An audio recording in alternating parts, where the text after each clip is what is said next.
So, feed nutrient qualities for sheep. This is another one. You can go online. As with all these, you can go online. There's actually scientific studies done specific for animals, for the different nutrient qualities in feed for that specific animal. So I, again, don't have the book, but I can totally look it up pretty easy online, so I haven't needed to. But basically what you're looking at is every feed tag, and you can find this for the whole grains too, the alfalfa, online. I actually usually look it up in the cattle in RCS, because in RCS is nutrient requirement. Nutrient, anyway, doesn't matter. Anyway, but again, it's going to be backwards, maybe. Focus. This is actually just a feed tag off the creep feed. It is medicated. Basically, this is just to prevent overeating. It's kind of an coccidiosis preventative as well. Lambs really tend to get words are hard today. Really low grade. They get it for a little while, basically just before weaning, so we don't have the bloody stools coming through. Where our sheep are in a dry lot, it's not ideal, but we don't have safe pasture. We talked about that a little bit. We'll talk about it a little bit more when we get into fencing later in the year. Where the sheep are, we've been told and have seen that it's kind of Coyote Grand Central Station, so running them in the pasture is really not an option, even if there weren't cows in there. Anyway, so as with when we were talking about chicken feed, same thing. So we're going to have a crude protein minimum. They're not usually going to put a maximum on there because crude protein is expensive. So they're going to make sure that the minimum is in it. It might be a little bit more, but not usually. Crude fat, again, a minimum in there. It's usually like they're going to meet the minimum requirements. They're not going to put extra stuff in there. Sorry, the companies are not that gracious to you. They're looking out for their bottom line, not actually for your sheep. Crude fiber maximum. This is because fiber is cheap.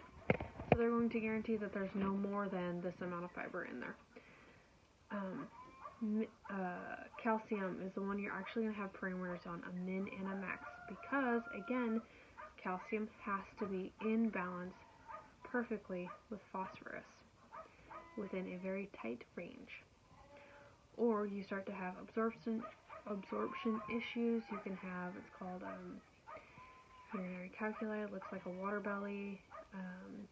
We actually saw it get out of balance here this fall in our ewes, or not fall, spring in our ewes, and we're actually having a lot more vaginal prolapses and issues with the ewes actually cleaning out after lambing. So lots of issues if those get out of balance. Salt, min, max is going to be in there. The salt is often in there as a regulator for intake, so they don't eat too much. Like, they eat to the salt requirement and that's it. Selenium is really good, and this is not one selenium you will usually see on a feed tag. This is just because this is for lambs, and this is one of the key nutrients for growing lambs. Vitamin A is another one. Then they'll have the list of feed ingredients and the directions. There was something else on here. Oh, copper. You will not find copper on pretty much any feed for sheep. Why? It's an unusual one. It is actually a trace mineral requirement. Trace meaning is it doesn't require a lot, but all animals require some copper. The difference with sheep is it is very, very, very, very, very, very, very, very, very easy for them to become copper toxic. They can usually get their bare minimum amount of copper that they need from the roughage, corn, or whatever that they're eating. So people don't actually put it into the mineral, the pellets, the other stuff, because it is so easy for them to become copper toxic. As with pretty much any feed that's formulated, you want to make sure you're feeding it for the animal.